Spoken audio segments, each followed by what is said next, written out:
Hegel disse certa vez que a história se repete. Aí o Marx foi lá e completou. A primeira vez como tragédia e a segunda como farsa. No domingo passado, a gente viu a vitória de Javier Milei na Argentina. Ele diz nada mais, nada menos que acabar com o Banco Central, jogar um dinamite no Banco Central. Ele defende venda de órgãos humanos. E tem mais, ele, através de um médium, fala com um cachorro morto e recebe conselhos políticos. Pois é, essa bizarrice faz a gente lembrar o que aconteceu 5 anos atrás no Brasil, em 2018, quando um cara que defendia que tinha que matar 30 mil para o país dar certo, que diz que nunca teve ditadura e que depois, na presidência, dizia que a Covid era uma gripezinha e por aí vai, se elegeu presidente do Brasil. A eleição de Milei na Argentina nos coloca sob um alerta e é preciso entender quais as lições que elas trazem para a gente no Brasil. Esse vai ser o tema de hoje do nosso Café com Bolos, que está sendo gravado aqui na Câmara dos Deputados, em Brasília. E aí, tem tempo para um cafezinho?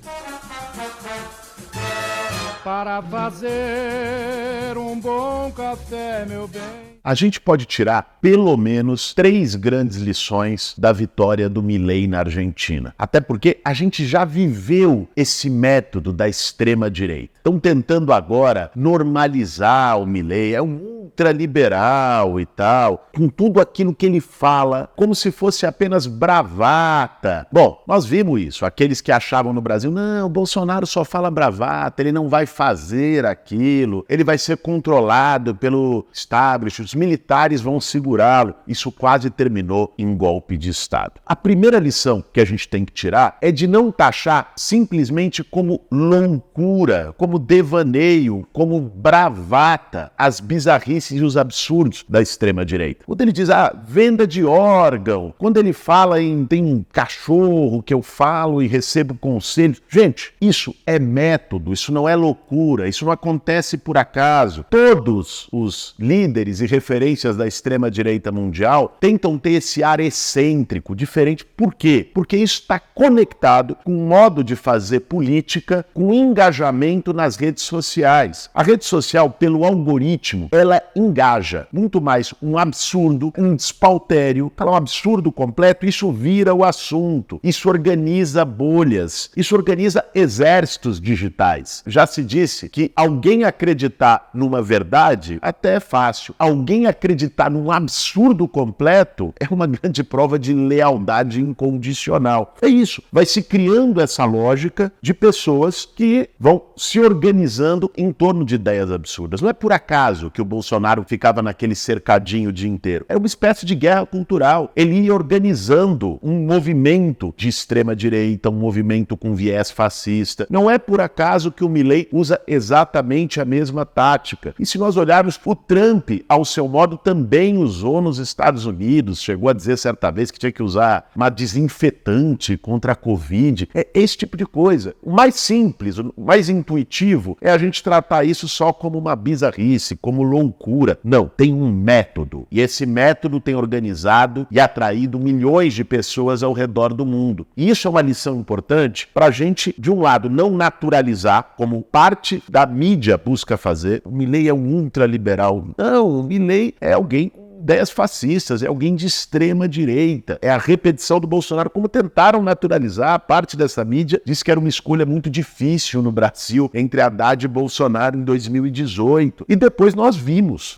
o que aconteceu no Brasil e, lamentavelmente, esse filme, numa espécie de efeito Orloff, parece que vai se repetir na Argentina. Essa disputa de valores, essa disputa cultural, não subestimar e a compreensão de que isso é um método de fazer política de forma digital, como a extrema-direita não está enraizada em movimentos sociais, em movimentos sindicais, eles não têm esta força organizativa de base, eles construíram e organizaram a sua base social pelas redes sociais. Isso não é segredo de ninguém. E souberam, melhor do que qualquer outro campo político, lidar com esse algoritmo. Essa lógica do absurdo faz parte disso. A atenção com isso é a nossa primeira lição, porque isso vai reaparecer, inclusive, na batalha eleitoral que nós vamos ter no Brasil inteiro, nos municípios, no ano que vem. A segunda lição importante é que a economia é decisiva decisiva para qualquer guinada política. A Argentina estava com 145% de inflação, está com 145% de inflação. Isso cria um caos, uma completa imprevisibilidade na economia do país. E o peronismo escolheu justamente o ministro da Economia, que é a cara dessa política econômica, que fracassou definitivamente na orientação argentina, para ser o candidato. De um lado, era o Milei com supostas ideias antissistêmicas, falando de venda de órgão, de cachorro, mas de algum modo organizando a insatisfação, e de outro lado, era a inflação de 145%. Então isso dificultou muito de fazer um debate político sobre os rumos da Argentina. É natural que as pessoas estivessem insatisfeitas com os resultados econômicos do governo do Alberto Fernandes, do qual o Massa é ministro da Economia. Esse é um ponto-chave para que o nosso campo político, o campo progressista, democrático, o campo de esquerda, tenha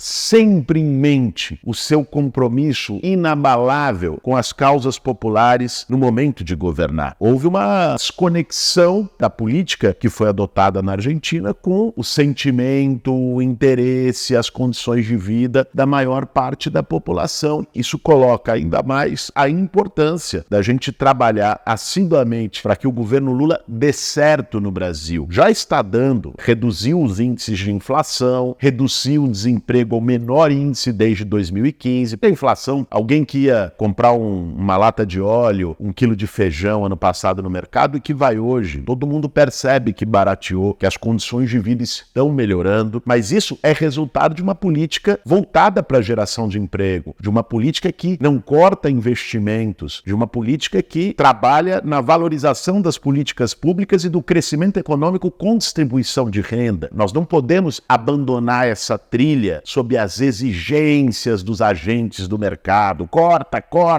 se depender deles, é corte para todo lado. Nós vimos o que uma política econômica que se desconecta do povo produz. Ela produz, neste caso, monstros, como é o Milei na Argentina. A necessidade e a compreensão de que a economia é um fator chave e de que os governos populares precisam insistir, por mais que a pressão e a chantagem setores do mercado sejam fortes, insistir num crescimento econômico com distribuição de renda, na retomada dos investimentos para poder aquecer a economia, para poder gerar emprego, isso é essencial. E fica claro que, se de algum modo o campo político progressista, ainda mais no nível de polarização que se estabeleceu nesse último período no mundo entre esquerda e extrema direita, o campo político progressista, se os nossos governos não têm um efeito prático para melhorar a vida do povo, a extrema-direita se vende como alternativa. Foi isso que aconteceu na Argentina. E a terceira e última lição que eu quero trazer para vocês nesse nosso Café com Bolos é uma espécie de sinal de alerta. Nós tivemos a recuperação de uma onda progressista na América Latina. Você teve lá, o Boric ganhou no Chile, o Petro ganhou na Colômbia. Antes disso, nós já tínhamos tido o AMLO no México, nós já tínhamos tido na Bolívia, teve um golpe de Estado e depois o MAS, campo de esquerda, ganhou as eleições lá e retomou. Várias eleições sucessivas, a esquerda ganhou, culminando na eleição do ano passado, decisiva no nosso país, que derrotou o pior presidente que nós já tivemos, derrotou o Bolsonaro, foi o primeiro presidente desde a redemocratização que não conseguiu se reeleger e colocou o Lula novamente na presidência. Agora, a vitória do Milei, se não tiver ali, a gente não entender o sinal de alerta, pode ser seguida no que vem, da vitória do Trump nos Estados Unidos e com o impacto que tem, a força que os Estados Unidos têm no continente, e isso criar uma nova onda de ascensão da extrema-direita. E o sinal de alerta para a gente aqui no Brasil é que não dá para descuidar um minuto que seja da disputa social, da disputa das ruas, da disputa cultural e de valores nas redes sociais, no debate público na sociedade brasileira. Depois que a gente ganhou a eleição ano passado, veio uma espécie de ressaca, falando